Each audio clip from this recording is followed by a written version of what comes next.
Друзья, всем привет! Сегодня вместе с вами мы проведем один небольшой, но очень интересный эксперимент. Итак, в чем же суть данного эксперимента? Возможно, это покажется странным, но уже долгое время меня волнует вопрос, что же будет с рыболовной катушкой, если ее разогнать до 10 тысяч оборотов в минуту. А именно интересует, сколько в таком режиме она сможет проработать.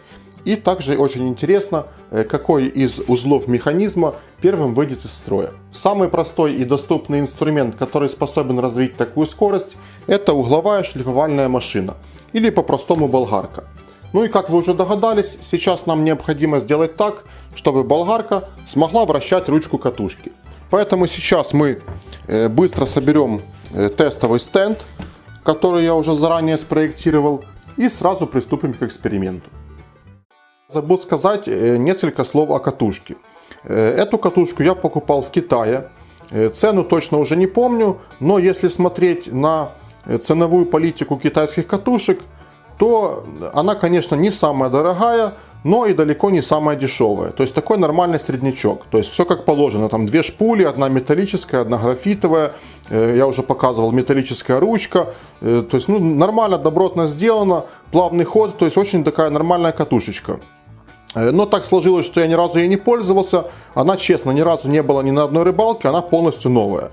Только я на нее намотал шнур, потому что была ситуация, мне нужно было смотать шнур со своей фидерной катушки. И чтобы это быстро можно было сделать, я эту катушку использовал, скажем так, как такое временное хранение для шнура. И так этот шнур на ней и остался.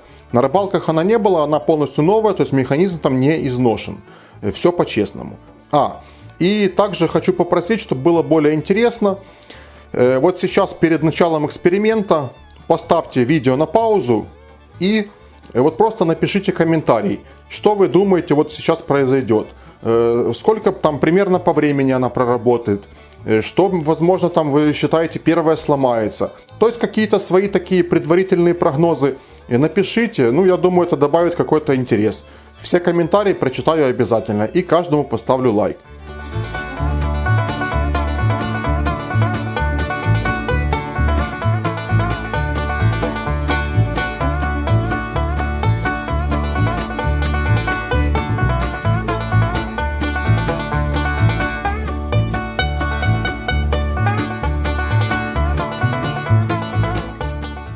Итак, в принципе, наша конструкция полностью готова.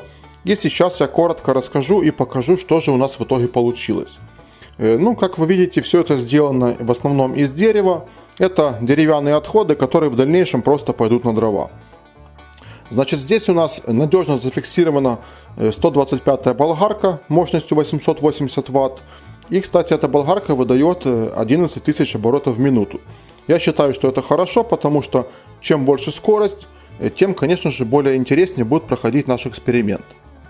Значит, на болгарку я накрутил патрон от обычной дрели и в этот патрон зажал вот такой вот шестигранник от старой поломанной ручки от другой катушки. Ручку от этой катушки я решил не ломать, потому что она, мне кажется, качественная, сделана полностью из металла. И если вдруг на какой-то из моих катушек ручка сломается, то эту ручку можно будет поставить взамен. То есть эта ручка у нас пойдет по назначению. Итак, двигаемся дальше. Значит, в патрон я зажал шестигранник, и шестигранник у нас вставлен в ведущую шестерню катушки. То есть в ту шестерню, куда обычно вставляется ручка. Получается, что патрон вращается и тем самым вращает нашу катушку. То есть все очень просто и, надеюсь, понятно. Также для того, чтобы вся эта конструкция не прыгала и не ездила по столу, я ее прижал двумя струбцинами. И теперь это все здесь хорошо зафиксировано, не ездит и не прыгает. Еще хочу рассказать про один момент.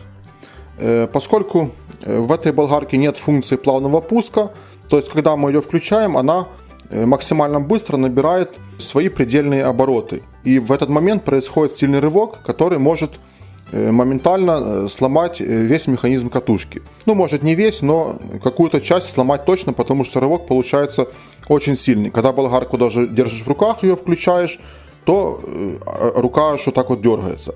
Поэтому, чтобы избежать этого рывка, я взял вот такой вот блок. Это блок для регулировки оборотов. Я его делал для вот этой вот сверлилки. Ну, как сверлилки, это просто дрель, которая закреплена на стойке.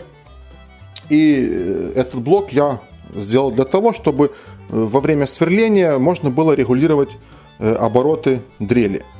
Ну, теперь он нам пригодится здесь. Все очень просто. Блок, получается, у нас подключается в сеть 220.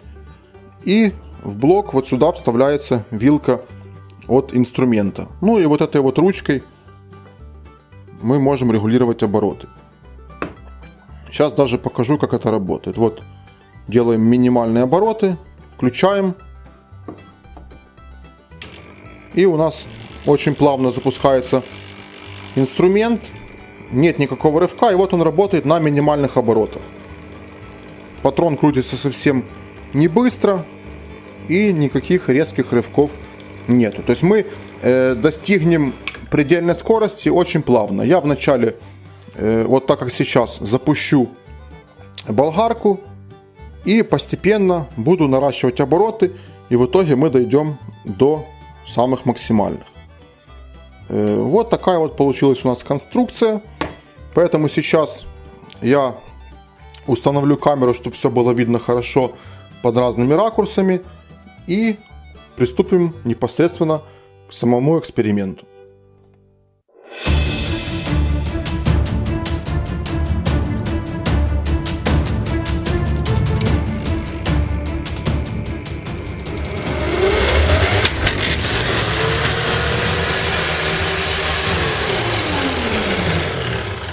Ого, вот это да! Вот такого точно я не ожидал. Катушка проработала. Где-то секундомер немножко не успел выключить. Проработала где-то 4 секунды. Ох, капец. Сейчас мы посмотрим, что тут случилось. Интересно, интересно. Такого я точно не ожидал. Даже не успел насладиться процессом.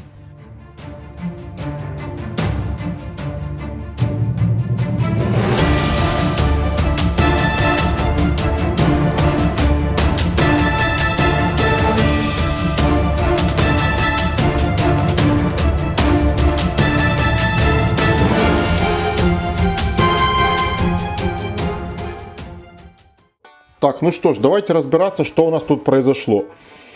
Пока все это пособирал, оно все поразлеталось. Вроде бы все нашел. Так, давайте вначале посмотрим на внешние повреждения, а потом уже полезем вовнутрь, посмотрим, что с механизмом. Значит так. Ну, во-первых, мы видим, что у нас на роторе отлетела одна вот эта стойка. Вот она. Отлетела та стойка, на которой находится ролик. Оно просто вырвало это все дело с мясом. Хотя тут пластик довольно толстый, но все равно все повырывало. Так, ну шпуля в принципе особо не повредилась. Она просто улетела на пол и слегка погнулась и поцарапалась. Вот, ну в принципе шпуля, можно сказать, что целая. Больше всего меня, конечно, поразила дужка. Несмотря на то, что дужка сделана довольно-таки с толстой проволоки, она просто, вот, как вы видите, выровнялась практически в ровную линию. Вот так вот. И давайте посмотрим, что в середине, потому что, как я понимаю, ротор не крутится. Вот видите? Вот эта вот передача работает, которая поднимает шпулю вверх и вниз. Но ротор стоит на месте. Поэтому давайте посмотрим, что там случилось в середине.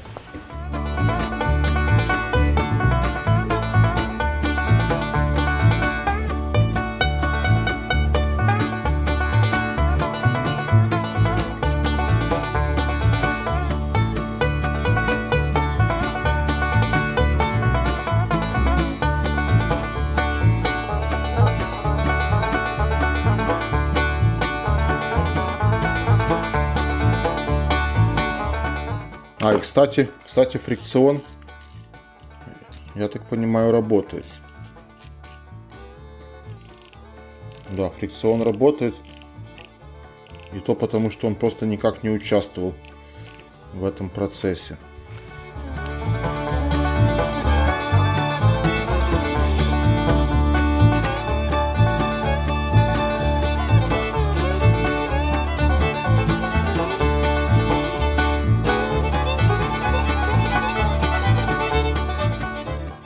Ого! Вот это да! Значит, я уже понял, что случилось. Сейчас покажу. Значит, в принципе,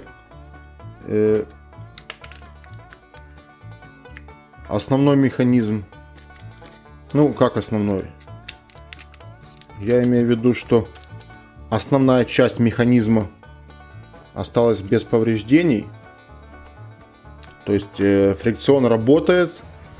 Вот это вот продольная передача, или как она называется, ну, которая двигает шпулю, чтобы наматывать ровно леску. Она тоже работает. Задний стопор, кстати, работает. Вот даже можно сейчас увидеть. Вот он в одну сторону крутится, в другую нет. Ну, вот так вот вращается в обе стороны. Это тоже все работает. Здесь все это целое. И, кстати, хочу заметить, что китайцы все-таки немножко жлобы. Вы видите, новая катушка, она только из коробки. Но масла, точнее смазки здесь нет практически вообще. Она, можно сказать, сухая. Абсолютно сухая. Ох уж эти китайцы. Ну и самое вот у нас большое повреждение — это вот шестеренка, самая главная, ведущая.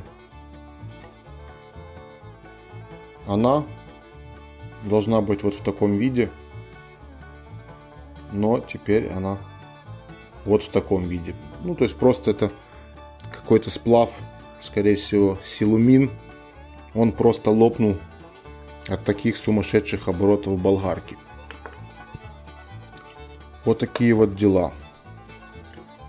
Подшипники, в принципе, я так понимаю, целые.